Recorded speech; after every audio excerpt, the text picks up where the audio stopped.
प्रिय दर्शकों, मैं आप सबका इस क्रमबद्ध बाइबल अध्ययन कार्यक्रम सत्य वचन में हार्दिक स्वागत करती हूँ। मित्रों, पिछले अध्ययन में हमने बाइबल अध्ययन मार्गदर्शिका से 7 चरणों को सीखा जो हमारे बाइबल अध्ययन के लिए अति आवश्यक हैं।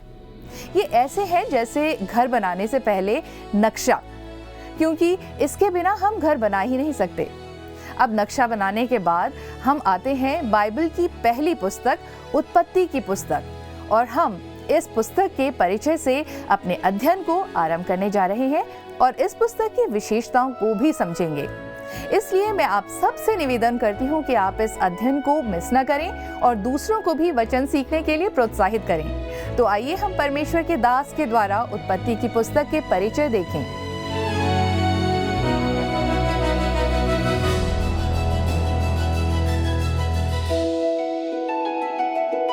प्रिय मित्रों, आप सभी को प्रेम भरा नमस्कार। एक बार पुनः आपका स्वागत है दोस्तों। परमेश्वर पिता का धन्यवाद हो दोस्तों कि आज से हम बाइबल की पहली पुस्तक उत्पत्ति का अध्ययन आरंभ करने जा रहे हैं। तो आइए दोस्तों, हम उत्पत्ति की पुस्तक के प्रस्तावना से आरंभ करते हैं। दोस्तों, ये है उत्पत्ति की पुस्तक का परिचय। उत्पत्ति की पुस्तक बाइबल की 2 सबसे महत्वपूर्ण पुस्तकों में से एक है। 2 महत्वपूर्ण पुस्तकें हैं, उत्पत्ति और मत्ती। दोस्तों, उत्पत्ति की पुस्तक जो पुराने नियम का आरंभ करती है तथा मत्ती रचित सुसमाचार जो नए नियम का आरंभ करता है। और मेरा अनुमान है दोस्तों कि ये 2 पुस्तकें हैं जो परमेश्वर के संपूर्ण वचन को समझने की कुंजी है या चाबी है। मित्रों, इस अध्ययन को आरंभ करने से पहले मैं आपको एक सलाह देना चाहता हूं कि आप उत्पत्ति की पुस्तक को आरंभ से अंत तक एक बार अवश्य पढ़ लें, हमारे साथ शामिल होने के साथ ही साथ। यदि आप पूरी पुस्तक को एक बार में ही पढ़ लेते हैं तो यह आपके लिए अधिक लाभकारी होगी। मैं जानता हूं दोस्तों कि ऐसा करने में आपको बहुत कठिनाई हो सकती है, आपको समय निकालना होगा, कुछ के लिए यह असंभव हो सकता है, परंतु यदि आप सत्य को, सच्चाई को जानना चाहते हैं तो यह अच्छा होगा कि आप कम से कम एक बार में ही इस पूरी पुस्तक को पढ़ लें। यदि आप ऐसा करते हैं तो वास्तव में आपको इससे लाभ होगा। यद्यपि मेरे लिए भी यह कठिन था कि मैं एक साथ बैठकर इसे पढूं, परंतु धीरे धीरे यह आदत में आता गया और आप भी इसे अवश्य पढ़ें। सबसे पहले मैं आपको उत्पत्ति की पुस्तक के बारे में संक्षेप में कुछ बताना चाहता हूं, जिसके द्वारा उत्पत्ति की पुस्तक का संपूर्ण प्रतिबिंब या उसका चित्रण आपके लिए स्पष्ट या क्लियर हो जाएगा। दोस्तों, यहाँ पर कुछ ऐसी जानकारियाँ हैं जिन्हें आपको लिखकर रख लेना चाहिए याद रखने के लिए, क्योंकि उत्पत्ति की पुस्तक वास्तव में संपूर्ण धर्मशास्त्र बाइबल से संबंध रखती है, उससे संबंधित है।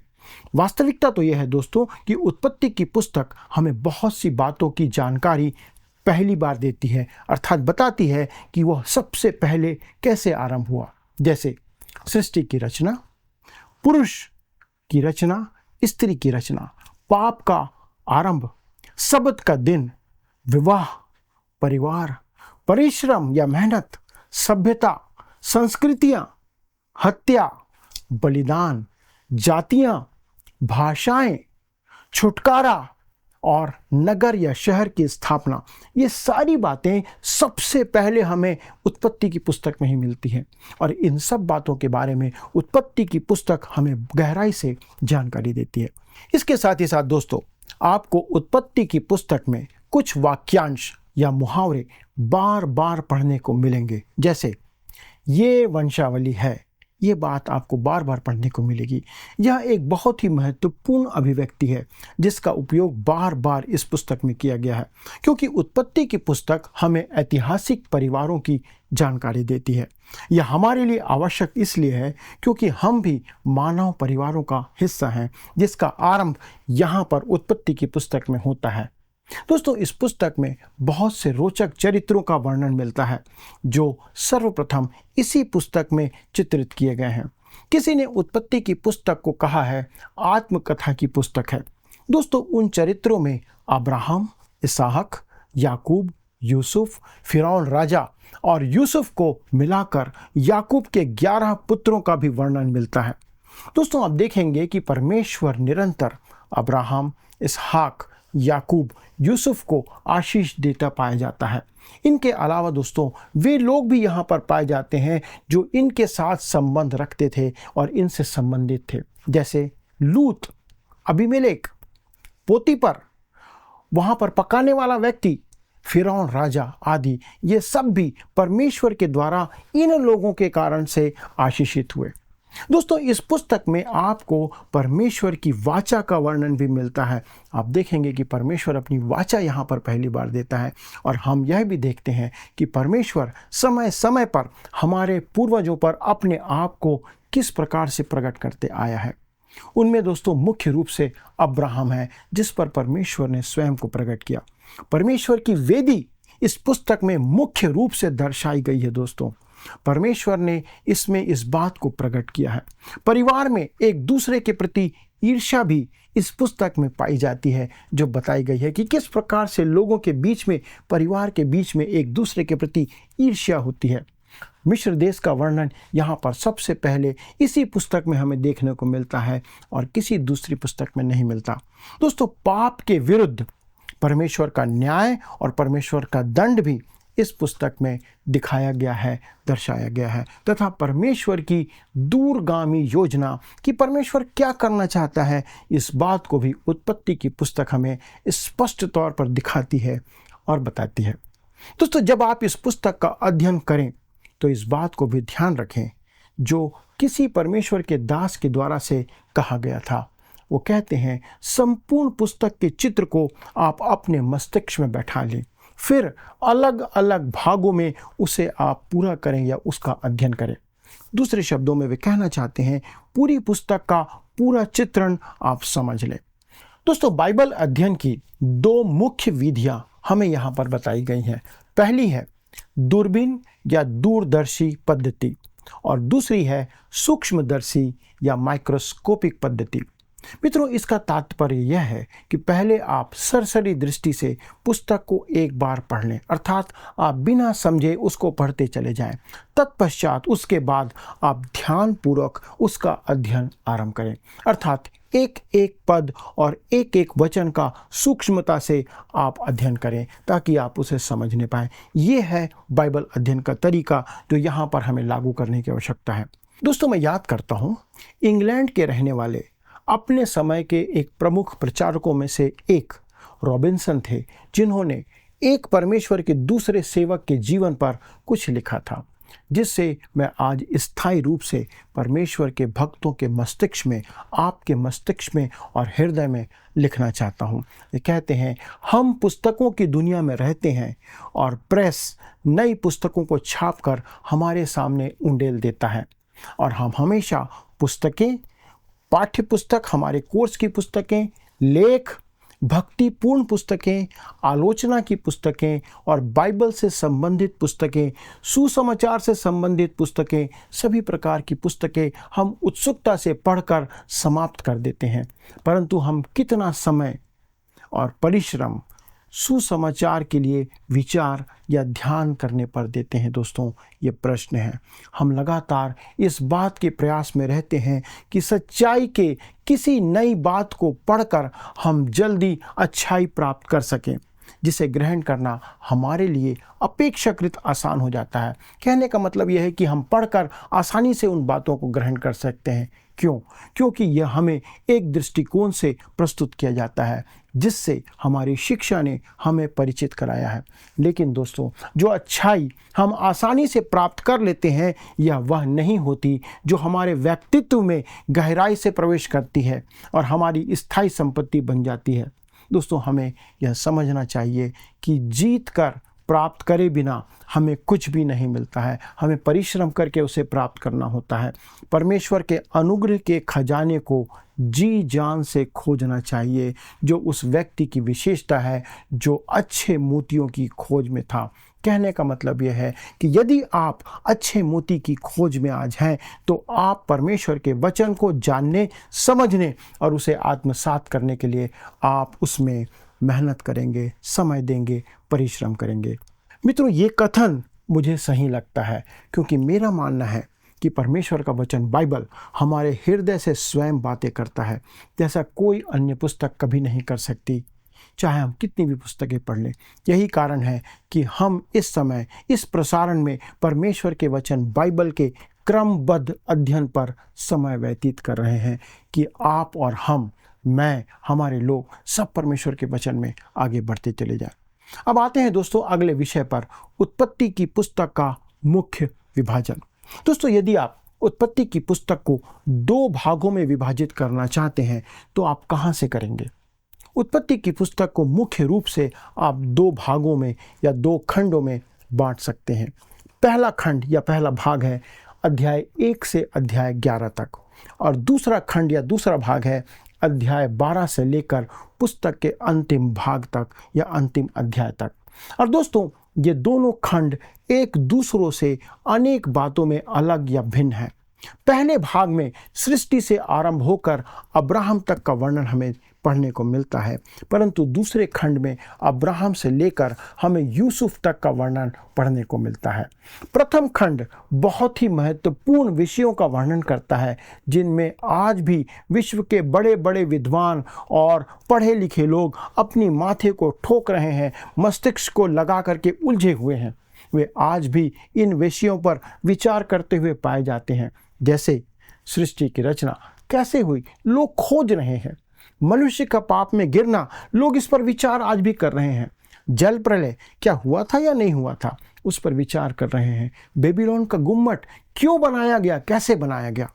और दूसरा खंड जो है दोस्तों, वह मुख्य व्यक्तियों के जीवन पर या उनके जीवन चरित्र को हमारे सामने प्रस्तुत करता है, जैसे विश्वास का पिता अब्राहम, इसहाक जो अब्राहम का एक लौता और प्रिय पुत्र है, याकूब जो परमेश्वर का चुना हुआ तथा परमेश्वर द्वारा ताड़ना पाने वाला व्यक्ति है, याकूब के पुत्र यूसुफ का कष्ट और उसकी महिमा का वर्णन। दोस्तों, यह सब इस खंड में अर्थात दूसरे भाग में मिलता है, जो हमें अध्याय 12 से पढ़ने को मिलता है।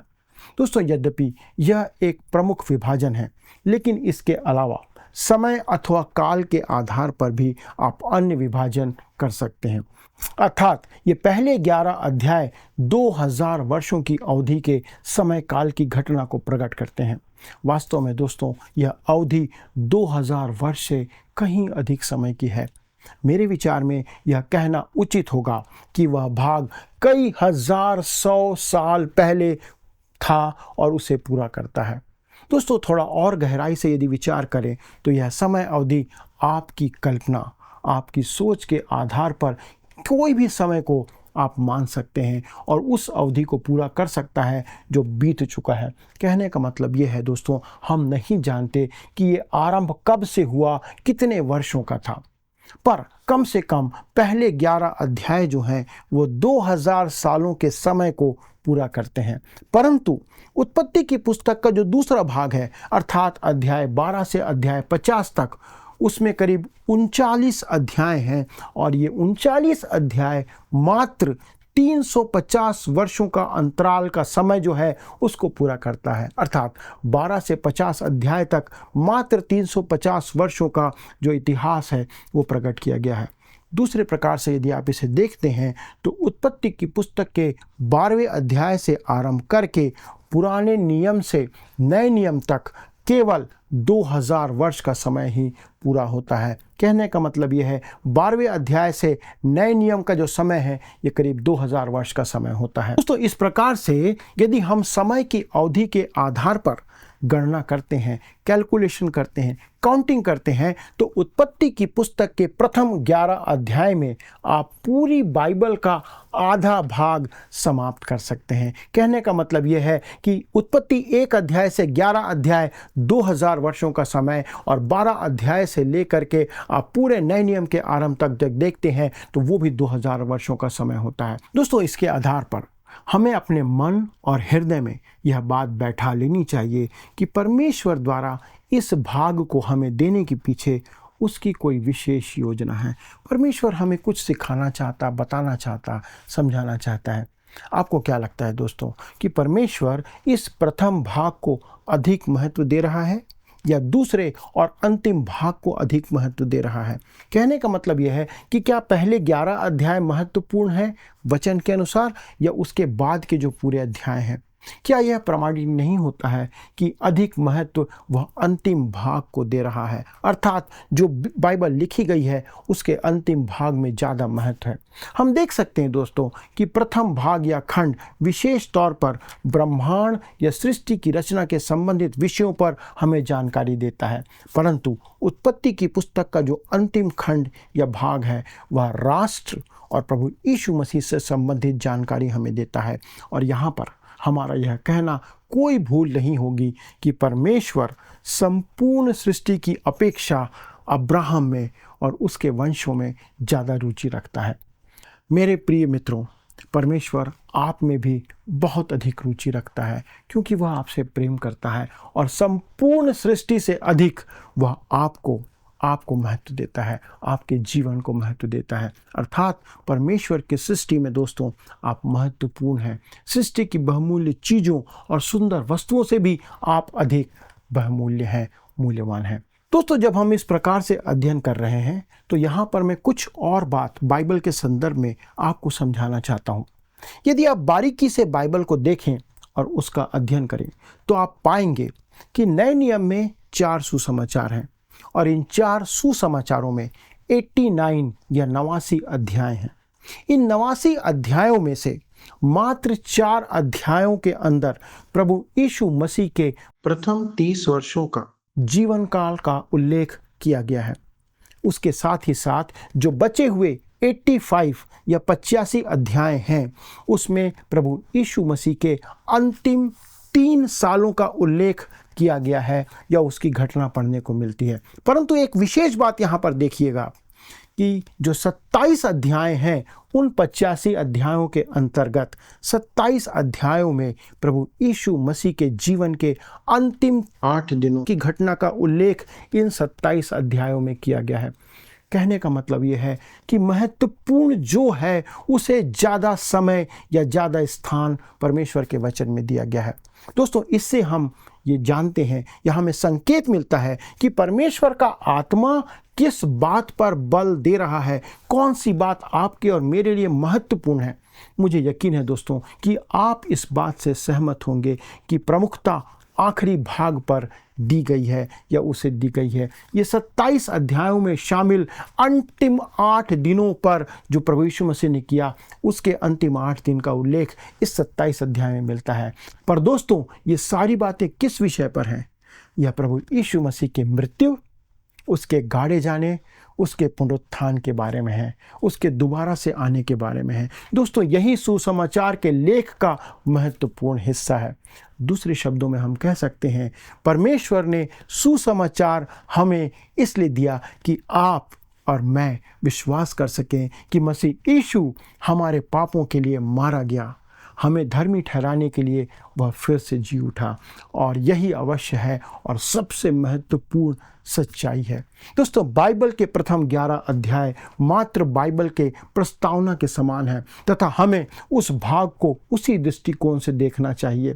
इसका अर्थ यह नहीं है कि हम पहले 11 अध्यायों का अध्ययन नहीं करेंगे, हम इसमें भी पर्याप्त समय देंगे और समय व्यतीत करेंगे। उत्पत्ति की पुस्तक बाइबल के आरंभिक बीज के समान है जो हमें सभी बातों का आरंभ, स्रोत और जन्म प्रकट करता है। उत्पत्ति की पुस्तक एक खूबसूरत गुलाब की कली की तरह है जो बाइबल के बाकी हिस्सों में खिलती हुई दिखाई देती है। सत्य यहाँ पर बीज के रूप में गाड़ा गया है। उत्पत्ति की पुस्तक का सबसे अच्छा विभाजन जो वंशावली के आधार पर किया जा सकता है दोस्तों, वह परिवारों के अनुसार है। वह इस प्रकार से हम देख सकते हैं। उत्पत्ति पहला अध्याय और दूसरा अध्याय के पद 6 तक स्वर्ग और पृथ्वी की वंशावली। उत्पत्ति 2:7 से लेकर उत्पत्ति 6 के 8 तक आदम की वंशावली की। उत्पत्ति 6:9 से लेकर 9 के 29 तक नूह की वंशावली। उत्पत्ति 10 का 1 से 11 के 9 तक नूह के पुत्रों की वंशावली। उत्पत्ति 11 के 10 से 11 के 26 तक शेम के पुत्रों की वंशावली। उत्पत्ति 11 के 27 से लेकर 25 के 11 तक 13 के पुत्रों की वंशावली। और उसके बाद उत्पत्ति 25 के 12 से लेकर 25 के 18 तक इस्माइल के पुत्रों की वंशावली। उसके बाद उत्पत्ति 25 के 19 से लेकर 35 के 29वें पद तक इसहाक के पुत्रों की वंशावली। उसके आगे उत्पत्ति 36 अध्याय के पद 1 से लेकर 37 अध्याय के पद 1 तक एसाव के पुत्रों की वंशावली। उसके बाद अध्याय 37 के पद 2 से 50वें अध्याय के 26वें पद तक याकूब के पुत्रों की वंशावली। दोस्तों, ये वंशावली के आधार पर उत्पत्ति का विभाजन है। दोस्तों, यह सब कुछ हमें उत्पत्ति की पुस्तक के बारे में दिया गया है। उत्पत्ति की पुस्तक परिवारों की पुस्तक है। यह एक अद्वितीय पुस्तक है और यह हमें इसी दृष्टिकोण से देखने के और समझने में सहायता करती है कि हम इस पुस्तक को, इस अध्ययन को, इस बाइबल की पुस्तक को इसी प्रकार से देखें। तो आइए दोस्तों, हम परमेश्वर को धन्यवाद दें कि उसने हमें उत्पत्ति की पुस्तक दिया है, जो प्रकट करता है कि परमेश्वर का उद्देश्य इस संसार के लिए, उसकी योजना क्या है। आइए दोस्तों, प्रार्थना के साथ परमेश्वर को धन्यवाद दें और हम अपने अध्ययन में आगे बढ़ते चले जाएं। आइए प्रार्थना करें। हमारे स्वर्गीय पिता, हम प्रभु यीशु क्रिस्त में होकर आपको धन्यवाद देते हैं कि प्रभु आपने हर चीज़ का आरंभ किया। प्रभु, हमारा भी आरंभ आपने उत्पत्ति से किया, क्योंकि प्रभु जब हम बनाए गए उससे पहले हम आपकी योजना में शामिल थे। प्रभु, आपने संसार को रचा, मनुष्य को बनाया। एक अद्भुत योजना प्रभु आपके पास है। हमारी विनती है प्रभु, अनुग्रह करें कि जब हम इस अध्ययन में आगे बढ़ते हैं, हम आपके उद्देश्य को देखने पाएँ, हम आपकी योजना को समझने पाएँ। प्रभु, हम आपके प्रेम को जानने पाएँ। प्रभु, हमारे मन में जो कोई भी विचार उत्पन्न होते हैं, जैसे भी विचार उत्पन्न होते हैं, प्रभु अनुग्रह करना कि इस बाइबल अध्ययन के दौरान प्रभु हम आपके वचन की गहराई को समझें, अपने प्रश्नों का उत्तर प्रभु आपके वचन से पाएं, ताकि प्रभु हम आपके प्रेम में और दृढ़ बनते चले जाएं। हमारा संबंध प्रभु यीशु के साथ, प्रभु यीशु के द्वारा आपसे और मजबूत बनता चला जाए। प्रभु, हमारे सारे दर्शकों के लिए विनती करते जो हमारे साथ इस अध्ययन में शामिल हैं और आने वाले समय में हमारे साथ जुड़े रहेंगे, प्रभु उनकी सहायता करें कि ना केवल वो अध्ययन में शामिल हों, परंतु उसे सीखें, समझें, अपने जीवन में लागू करें। उनके परिवार को आशीषित करें प्रभु, उनकी संतानों को आशीषित करें प्रभु। ये परिवार की पुस्तक जो प्रकट करती है प्रभु, हमारे इन प्रियों के परिवारों को आप आशीषित करें, ताकि ये परिवार आप में दृढ़ होता जाए और आपकी महिमा के लिए सदा आगे बढ़ता चला जाए। धन्यवाद के साथ इस विनती को प्रभु यीशु क्रिस्त के नाम से मांगते हैं, आमीन। प्रिय दोस्तों, मुझे विश्वास है कि आज का अध्ययन आपके लिए लाभदायक रहा होगा। यदि आपके पास कोई भी प्रश्न है, मुझे मालूम है ऐसा होगा, तो कृपया फ़ोन के द्वारा हमसे संपर्क करें। और यदि आपने अब तक हमसे कभी फ़ोन के द्वारा संपर्क नहीं किया है, तो कृपया आज फ़ोन उठाकर हमसे बात करें और बताएं कि ये कार्यक्रम आपके लिए आशीष का कैसा कारण बना है। अगले प्रसारण तक परमेश्वर का अनुग्रह, उसकी उपस्थिति, उसकी दया आप पर, आपके पूरे परिवार पर सदा लो बनी रहे। प्रभु आपको आशीष दे। प्रिय मित्रों, मैं विश्वास करती हूँ कि आज के अध्ययन के द्वारा आपने अवश्य ही उत्पत्ति की पुस्तक के परिचय से महत्वपूर्ण बातों को सीखा है। आज हमने इस पुस्तक के विभाजन और रूपरेखा के अंशों को देखा।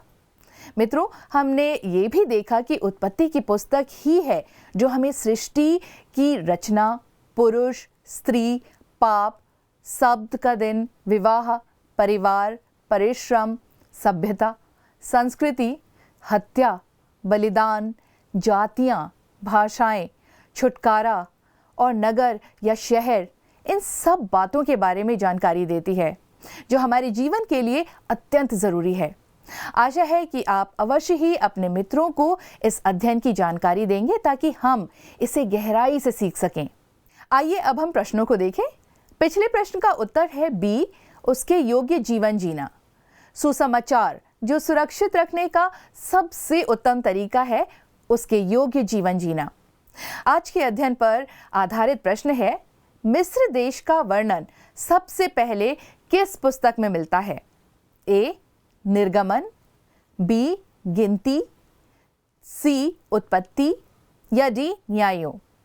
मित्रों, इस प्रश्न का उत्तर हमें कल सुबह 6 बजे से पहले विकल्प ए, बी, सी या डी के साथ अपना नाम, पता, स्थान के साथ 9651433397 96514333397 पर SMS या WhatsApp करें। मित्रों, यदि आप इस अध्ययन को दोबारा सुनना चाहते हैं तो स्क्रीन पर दिए वर्ड रिसाउंड्स टुडे हिंदी लिखकर आप हमारे YouTube पर सुन सकते हैं। अधिक जानकारी और प्रार्थना के लिए आप दिए गए नंबर 9651433397 96514333397 पर संपर्क कर सकते हैं। हमारे परामर्शदाता आपकी सहायता करने के लिए तत्पर हैं। प्रभु आप सभी को आशीष दे। क्या आपको यह कार्यक्रम पसंद आया?